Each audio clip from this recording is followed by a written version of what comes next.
이렇게 살 바에야 죽겠다 하는 사람에게 저는 꼭 전해주고 싶은 게 있어요. 죽으면 어떻게 되는 줄 아느냐, 이걸 꼭 전해주고 싶거든요. 저는 예수를 몰랐던 사람으로서 예수가 아니라 하나님이란 존재조차도 믿지 않았거든요. 하나님이란 존재를 믿지 않았고, 그 하나님이란 존재가 있다면 내가 원하는 대로 끌어주는 분이겠지였어요. 그런데 정말 막상 인생을 살면서 힘든 순간에 하나님이 도와준다는 생각을 한 번도 한 적이 없었고, 제가 똑똑해서 잘 해결한 것만 있었거든요. 그래서 하나님의 도움이 필요 없는 존재로 살고 있었는데, 39살에 말기암입니다 했을 때, 말기암입니다 소리 듣기 전에 이 자리에 여러분 같이 한 번씩은 누구한테 끌려서 와봤지만 그 교회에 대해서 더 이상 궁금해하지도 않고 돌아가서 마음대로 살았던 결과가 암입니다였거든요. 암이 되니까 그 다음부터는 제가 자동적으로 하나님에 대해서 궁금해지기 시작하긴 했어요. 왜 세상은 그 가장 유명하다고 하는 의사들도 저를 못 고치겠다고 하시더라고요. 병원을 3군데를 갔는데 3군데 다 뭐라고 하냐면 너무 늦었대요. 치료를 받으시기조차도 놓쳤다는 거예요. 그 말기암이 걸 때까지 제가 몰랐냐? 아니요, 몸이 이상했어요. 몸이 많이 안 좋았는데 제가 그때 하는 일이 더 중요했어요. 제가 지금 이 일을 병원 가느라고 놓치면 안 될 것 같아서, 병을 알면 더 뭔가 포기해야 될 것 같아서 모른 채 그냥 지나가다 보니 시간을 놓친 거예요. 그래서 제가 그때 생각한 건 뭐였냐면, 하나님이 계시는지 살짝 먼저 궁금해진 게 정말 사실이었는데 먼저 지우는 거래요, 머릿속에서. 아무리 죽는다고 해도 약해지지 말자. 내가 그동안 없다고 생각했던 것을 이제 와서 믿는다고 하지 말자. 그리고 그걸 돌아보지 말자. 자존심 지키고 죽자. 이게 제 어리석은 상태였거든요. 근데 제가 제 발로 그 교회를 걸어가게 된 계기가 생겼어요. 그 치료를 시작할 때 하는 말이 있었어요. 이 약이 정말 딱 유일한 희망으로 보면 된다. 이 약이 안 들으면 방법이 없고, 이 약이 들으면 2, 3년 정도는 더 살려줄 수 있다. 그런데 이 약이 안 들으면 1년 못 살 거다. 이렇게 해서 치료를 정말 이렇게 간절하게 시작을 했는데, 그 치료를 시작하자마자 저는 주사, 쇼크에 별의별 항암 부작용을 다 겪었거든요. 그리고 그 무균실에도 이제 들어가야 되는 상황까지 놓이고 하니까 이게 사는 게 또 사는 것 같지가 않은 거예요. 저는 사는 게 사는 것 같지가 않아서 살려고 치료받았는데, 어느 날 화장실에서 죽여달라고 하나님을 향해서 부르짖고 있더라고요. 근데 저는 너무 간절했어요. 너무 괴로웠어요. 그래서 기도해달라고 사정을 했어요. 그런데 언니한테 기도해달라고 하면서 사람들한테는 절대 소문내지 마. 저는 제 암이 누가 알까 봐 정말 가까운 몇 명 친구들 빼놓고는 얘기도 안 했거든요. 제가 암 걸렸다는 거 알면 정은이 망했다. 전 이게 너무 자존심이 상하는 거예요. 전혀 모르겠더라고요. 무슨 말인지. 다 말씀이었거든요. 무슨 말인지 모르고 지나가다가 에스게서라는 그 구절을 만났을 때 제가 거기서 호기심이 발동했어요. 그거에서 큰 깨달음을 얻은 게 아니라 성경책도 읽어지네라는 경험을 해요. 내용이 어땠냐면, 하나님이 계시다는 전제하에 하늘나라에서 전쟁이 일어났는데, 그 전쟁을 일으킨 자가 천사장이에요. 하나님이 굉장히 신뢰하는. 그러니까 갑자기 거기서부터 흥미진진해지더라고요. 세상 사랑 똑같더라고요. 세상에서도 꼭 배신은 옆에서 하잖아요. 그래서 그 가장 가까운 천사장이 배신하는 과정 보면서 흥미진진해서 읽어지는데, 나중에 결국은 하나님이 승리하고 천사장은 망하고 쫓겨내려간 곳이 세상이고, 근데 그냥 쫓겨내려간 게 아니라 신분이 박탈당하더라고요. 마귀가 내서 쫓겨났다. 거기가 너무 충격적이었어요. 마귀 따로 천사 따로 존재한 줄 알았더니 하나님을 배신했던 죄를 지은 것부터가 마귀가 되어 있는 거예요. 그리고 만났던 말씀들이 이제 열리더라고요. 로마서 말씀이 먼저 열렸는데, 하나님을 마음에 두기 싫어함이라는 말을 발견했어요. 28절에 그 말이 있어요. 근데 하나님 마음에 두기 싫어한 죄를 지었을 때 하나님이 혼냈냐? 아니요. 상실한 그 마음 그대로 내버려 두사. 그게 익숙하면서 이게 무슨 말일까? 이렇게 하고 있을 때 로마서 5장 12절 말씀에 이런 게 있더라고요. 이와 같이 모든 사람이 죄를 지었고 모든 사람에게 사망이 이르게 되었다. 거기서 저는 모든 사람이 죄 지어서 죽는다는 말이 너무 충격적인 거예요. 그리고 그 모든 사람이라는 단어가 제가 도망갈 수가 없어요. 모든이라는 사람 아래 제가 들어가 있잖아요. 기독교인들이 자기들만 보는 책으로 써놓은 게 아니네 라는 걸 처음 안 거예요. 저는 종교마다 책들이 있으니까 각자 원하는 종교를 선택해서 그 책으로 따라간다고 생각을 했거든요. 그런데 모든 사람이라는 단어가 이게 쓸 수 있는 단어가 아니다. 거기서부터 좀 고민이 깊어져서 이 책을 뭔가 다시 읽어봐야겠다 해서 맨 앞으로 들어갔는데 아까 지나가면서 무슨 말이지 했던 말이 눈에 확 열리더라고요. 사도행전 17장 31절에 어떤 말씀이 있었냐면은 가장 그 말이 충격적인 말씀이었는데 모든 사람에게 하나님이 친히 믿을 만한 증거를 주셨다 함이니라. 그게 무슨 말이냐면은 증거를 주셨다는 그 말이 가장 충격적인 거예요. 신에게 다가가는 방법은 나에게 특별한 기적이 일어나야지 인정할 수 있다라는 영역이었다고 저는 생각하거든요. 그런데 증거가 있다는 거죠. 증거는 제가 경험할 필요가 있는 게 아니거든요. 근데 증거가 뭐라고 했냐면은 죽은 자 가운데서 다시 살리신 것으로. 죽은 자 가운데 살리신 게 뭐지? 부활? 그래서 어저께 그 소리 나한테 예수님 부활이었다고 한 거야? 하나님의 증거라서? 그때 열린 거죠. 그래서 그럼 하나님이 증거인 예수가 진짜 부활한 말 했다면 증거가 성립되는 거라서 지옥이 있는 거잖아. 이제 그때부터 제가 막 떨리기 시작한 거예요. 알아낼 수 있을 것 같으니까. 그런데 바로 포기하게 되더라고요. 이게 어떻게 믿을 수 있어? 지금 일어나면 믿겠지만 과거 일이고 지어낸 얘기일 수도 있겠다라고 생각을 할 뻔한 순간 제 머릿속에서 확 스쳐 지나가는 단어가 BC, Before Christ라고 제 입에서 팍 튀어나오더라고요. 왜 날짜의 기준이 예수지? 그러면서 제가 그때 되게 긴장이 되더라고요. 이해가 가지 않는 거예요. 떨리기까지 했어요. 진짜 하나님이 살아있는 증거가 될 수 있을 것 같다는 생각이 들더라고요. 그래서 그때부터 제가 제 생각에 의존할 수 없어서 행동했던 건 네이버 검색을 했어요.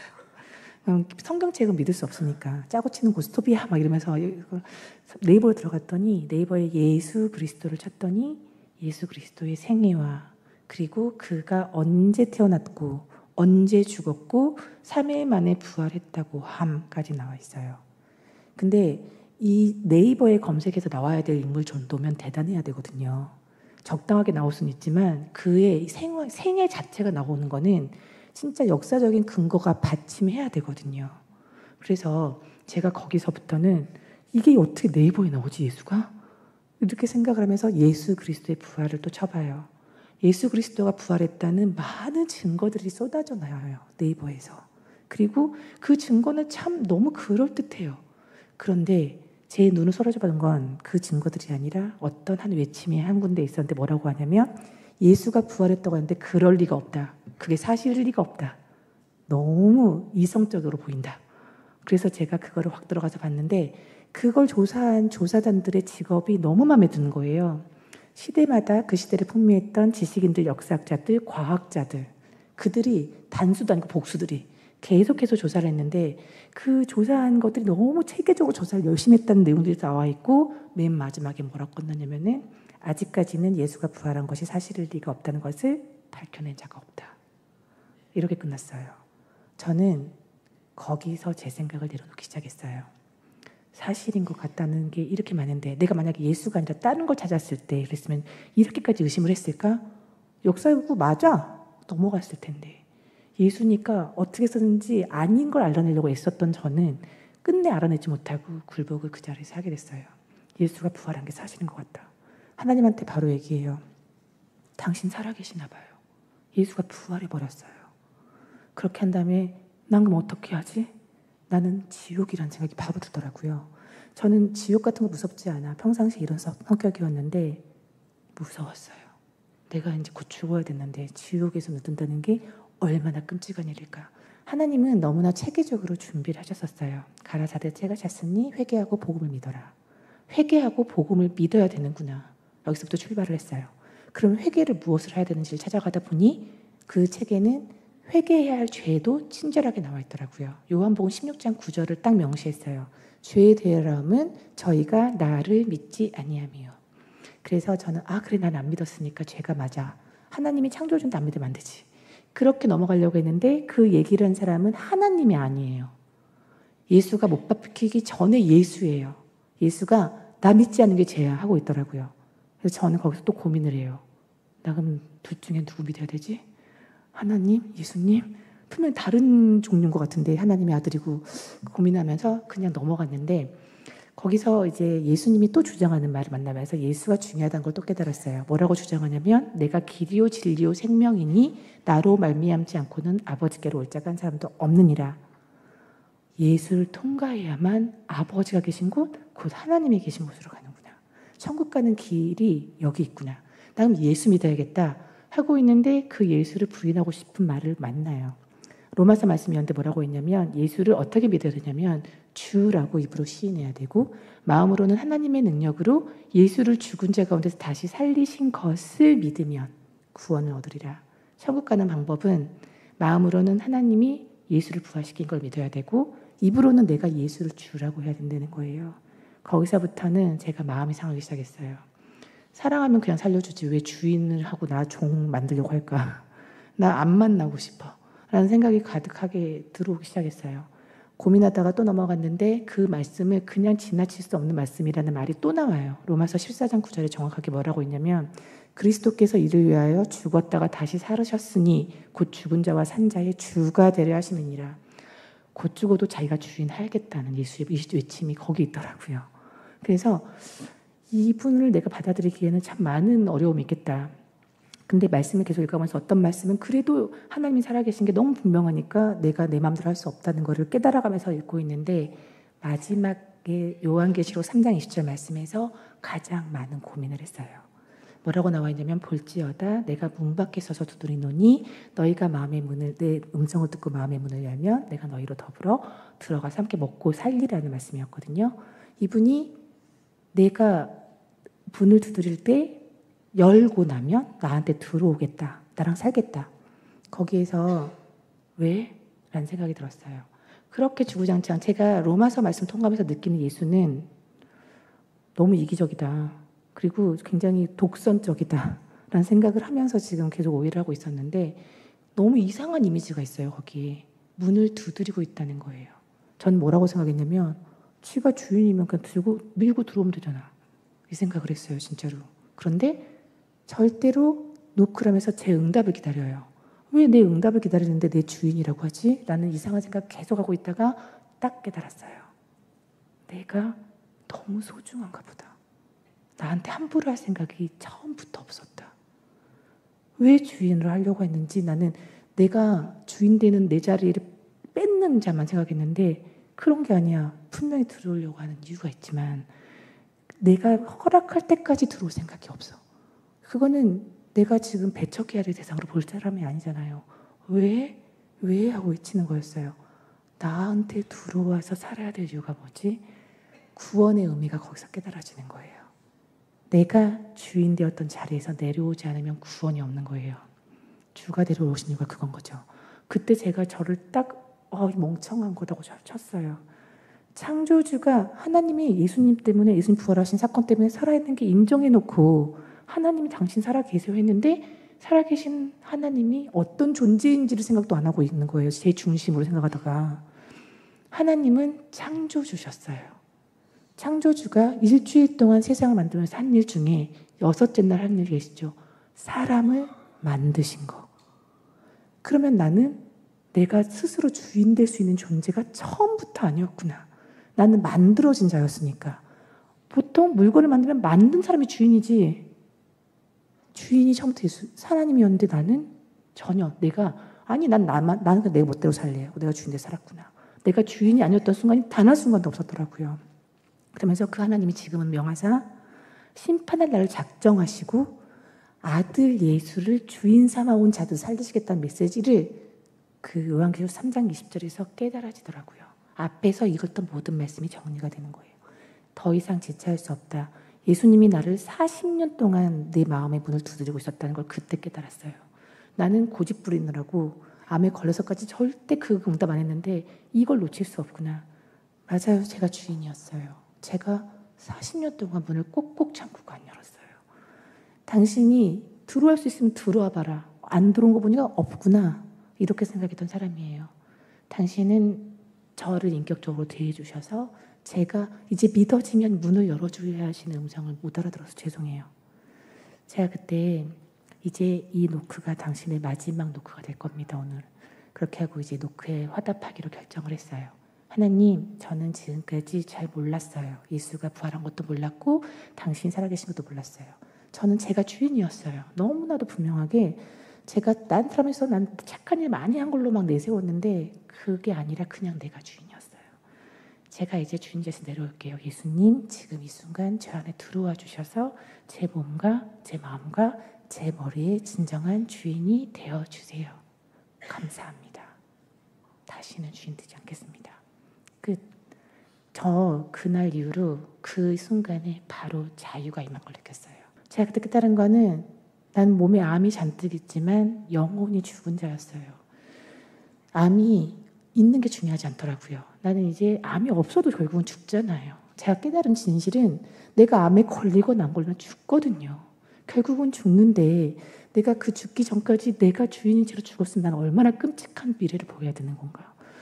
그때 너무너무 기뻐서 나 이제 천국이다. 하나님 정말 감사합니다.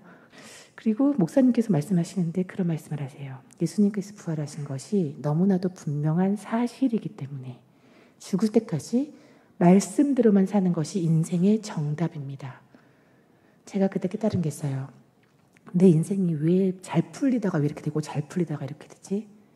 인생의 정답을 몰라서 그랬던 거예요. 말씀을 모르니 내 감정과 내 욕심대로 끌고 가다 보니까 어떨 때는 운이 나빴다가 어떨 때는 운이 좋았다가 당연히 이 세상에 마귀가 들어와 있는데 내가 정말 욕심대로 살다 보니 망하고 있었다는 거를 그때 깨달으면서 내가 예수를 오늘 내가 들어오라고 했는데 그분을 아직 모르지. 알아가고 싶다. 그리고 하나님을 보기 전까지 내 집이 정확하게 천국인 건 알겠는데 그 전까지는 내가 하나님께서 인도해 주신 이 교회가 내 집이라고 생각하고 와야겠다. 하나님께서 임시 거처라고 하는 곳이 이곳이구나. 내 집이다. 생각을 하고 그리고 말씀대로 살아야겠다. 그날 바로 집에 오자마자 말씀부터 읽기 시작했어요. 말씀을 읽는데 너무 재밌어서 밤을 새우고 있더라고요. 제가 아침에 눈을 뜨자마자 깜짝 놀랐어요. 나 항암 중인데 이러면 안 되는데 그러다가 몸이 예수님 거잖아. 항암을 네가 하니 예수님이 하지? 이렇게 생각을 하게 되면서 마음 바꿔먹었어요. 그럼 주님이 뭘 하고 싶으실까? 주님은 집에 가고 싶으시죠? 이렇게 한번 뵙고 저는 그때부터 춘천에 한 달 내내 새벽에 이 아침에 첫 차 타고 춘천 갔다가 막차 타고 올랐어요. 예배를 다 섬기고 예배가 없는 날은 교회 아이들에게 피아노를 가르쳐줬어요. 그렇게 하면서 제 몸을 돌보지도 않았는데 저는 이제 곧 죽을 건데 그 죽음이 이제 두렵지 않았거든요. 내 아버지 계신 곳으로 간다. 그리고 더 기쁜 게 있었어요. 예수님처럼 나는 부활한다. 이게 너무 기쁘더라고요. 고린도서 15장 말씀이 너무너무 좋았어요. 거기는 예수님이 다시 오신 날 벌어진 일들이 너무 정확하게 써져 있어요. 나팔 소리가 날 거야. 내가 오면 나팔 소리가 나면 그때 어떤 일이 일어나면 먼저 잠자던 자들. 하나님은 죽음이라는 단어도 표현하지 않았어요. 잠자는 자들이 호련히 그 자리에서 변화하여서 나타날 것이고 그리고 그 다음에는 예수님 강림하실 때 살아있었던 자들이 두 번째로 몸이 호련히 변화한다. 그리고 데려가시는 곳이고 세 번째는 나머지라. 나머지도 부활한다는 거예요. 그 나머지 부활하면 가는 곳이 내가 그렇게 가기 싫은 곳이잖아요. 그래서 저는 천국으로 옮겼다는 그 기쁨 때문에 매일 교회 가면서 기쁘게 외쳤는데 한 달 뒤에 병원을 갔더니 저는 그 선생님을 예수 몰라서 이렇게 각박한 사람을 어떻게 전도할까 생각을 했는데 이분이 저한테 뭐라고 하냐면 암이 사라졌습니다. 그러시는 거예요. 제가 한 달 전에 했던 거는 예수만 기뻐하고 예수만 사랑하고 말씀을 읽으면 읽을수록 예수가 너무 보고 싶고 사랑스럽고 사랑에 빠지게 되더라고요. 그리고 교회를 매일 가고 그냥 말씀과 예수와 교회 이거밖에 제 인생에 없었는데 암이 사라지는 경험을 해요. 사람이 기쁘면 암도 사라지는다고 웃음 치료며 여러 가지 많이 있잖아요. 그런 방법으로 예수 없어도 좋아질 수 있어요. 하지만 예수가 주인으로 바뀐 자들은 그 기쁨에 취했을 때 하나님이 하신 일이 분명히 일어나요. 피아노를 제가 평생에 제가 거의 노예같이 노릇하며 살았었는데 피아노 내려놓겠습니다. 제가 가장 욕심 부리고 우상이 피아노예요. 우상을 없애겠습니다 하고 피아노 내려놓고 지금은 아이들에게 우쿨렐레를 가르치면서 복음을 전합니다. 암 환자가 저한테 화내기 시작하면서부터 넌 나았으니까 좋겠다. 이렇게 하면서부터 깨달았어요. 뭔가 잘못하고 있는데 하나님 앞에서 막 매달렸던 하나님께서 저한테 주신 말씀이 있어요. 있는 그대로만 전해야 한다. 고린도서 15장 11절에 저나 내나 이같이 믿음에 너희도 이같이 믿었느니라. 그걸 외쳤던 바울이 뭘 전했냐면요. 나 담의 색에서 눈이 멀었다가 떠졌잖아. 이런 얘기 안 했거든요.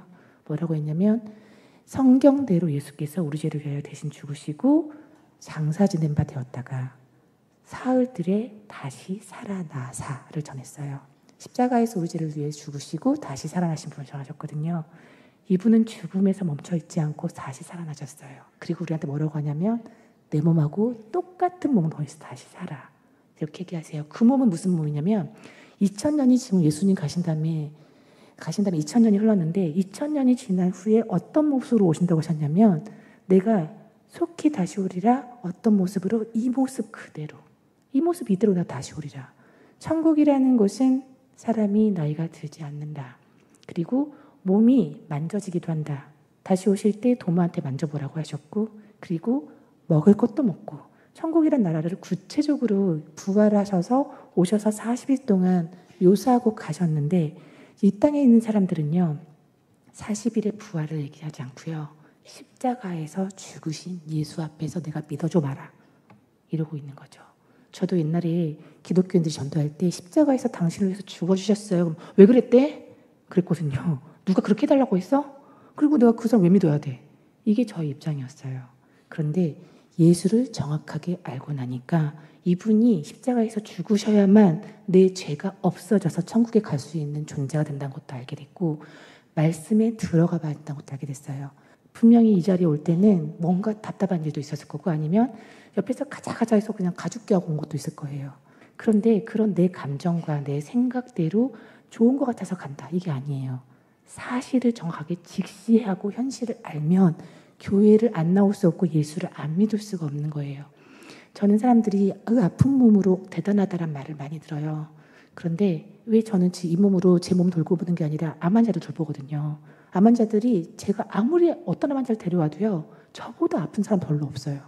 그런데 그들은 저보다 겉모습은 더 아파 보여요. 왜? 그들은 영혼이 죽어 있어서 그래요. 영혼이 살아나면 실은 겉모습에 사람들이 딱 집착하진 않거든요.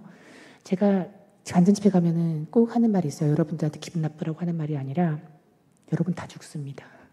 그리고 언제 죽을지는 몰라요. 순서는 다 없어요. 그런데 너무 놀라운 거 뭔지 아세요? 살 만큼 살았다고 생각한 나이가 몇 살인 것 같으세요?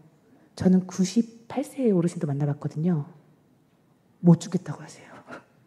우리 생각이에요. 자기가 결국은 죽을 때까지 자기의 느낌과 감정이 중요하기 때문에 내가 원하는 것을 해야 직성이 풀리는 사람들은 예수를 주로 만나지 않으면 정확하게 천국과 지옥에 대해서 그 앞에서 죽음 앞에서 당당해질 수가 없다. 저는 암 환자들을 만나면서 죽을 때 딱 그 순간에 보면 믿음이 정말 좋았던 분들도 갑자기 막 공포에 떠는 분도 봐요. 그분들에게 이제 곧 예수님 볼 건데 정신 차려요.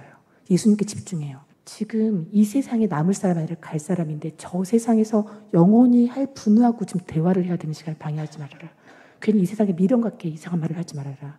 말씀만 읽어줘라. 그리고 예수님께 집중시켜줘라. 저는 죽음 앞에 처절하게 있다 보니까 이런 것들에 대해서 정말 확신할 수 있는데 아직은 병 앞에 계시지 않은 분들 그리고 몸이 아직은 건강하게 느껴져서 차라리 돈이 있었으면 좋겠는데 막 이런 분들 제 말 정확히 안 들리는 거 저도 알아요. 그런데 저도 여러분하고 다르지 않아요. 몸이 좀 괜찮으면 돈 욕심 부리고 하고 싶은 거 하고 싶고 이런 본능을 갖고 있는 사람이에요. 그런데 항상 저는 감사한 게 뭐냐면 암이 있기 때문에 항상 몸에 신호가 올 때 내가 오늘 갈 수 있구나. 이거를 항상 깨우치고 있거든요. 그런데 제가 그걸 깨우치면서 느낀 건 안 아플 때도 그래야 되는데요. 지금 내가 하는 일이 아무리 중요해도요. 죽으면 그게 무슨 소용이 있어요. 하나님께서 우리한테 왜 아들을 주셨냐면 결론은 사랑하기 때문이라고 하셨거든요. 사랑해서 어떻게 하실 거냐면 당신 집에 싹 데려가고 싶어 하세요. 그런데 우리는 마귀의 음성에 착각하고 내 본능과 욕심을 따라가다 보면 하나님보다도 더 중요하게 생각하는 게 내 욕심, 내 현실, 내 처지. 지금 이것만 중요하거든요. 이거 중요하게 생각하다가 오늘 예수님 만나면 누가 가장 손해인가? 이분을 만나면 그분 나라는 구체적이에요. 제가 이런 말도 해요. 정말 잘 못 믿겠던 사람들한테 여기는 집을 지으면 시멘트 이런 거 필요하잖아요. 하늘나라에는 부자재가 뭔지 아세요? 황보석, 홍보석이에요. 이렇게 말씀을 드리거든요. 천사장 집을 그렇게 지어줬잖아요. 저도 그래서 주님한테 얘기를 해요. 내가 오늘을 사는 이유는 하나님의 것으로 확실하게 모금을 맺고 오늘을 가자. 주님을 전하는 사람이 더 열심히 전하는 거고 암 환자한테 갈 때도 어떻게 하냐면은 내가 아픈 건 참자예요. 그리고 그들이 아파하는 건 도와주자. 그리고 내가 만약에 지금 힘들면 힘든 거는 내색하지 말자. 뭐 혈관이 많이 막 터지기도 했고요. 난리가 났는데 그러면은 그 사람들한테 왜 그렇게 하세요? 이게 아니라 잘하셨어요 하자. 그들에게 왜 나는 예수가 안에 살고 있고 당신도 예수 믿어야 된다. 라는 걸 나타내자. 제가 잘하고 있는 건 이거 하나인데 왜 하냐? 사람들이 물어봐요. 그리고 너는 앞으로 비전이 어떻게 되냐? 딱 한마디만 얘기해요.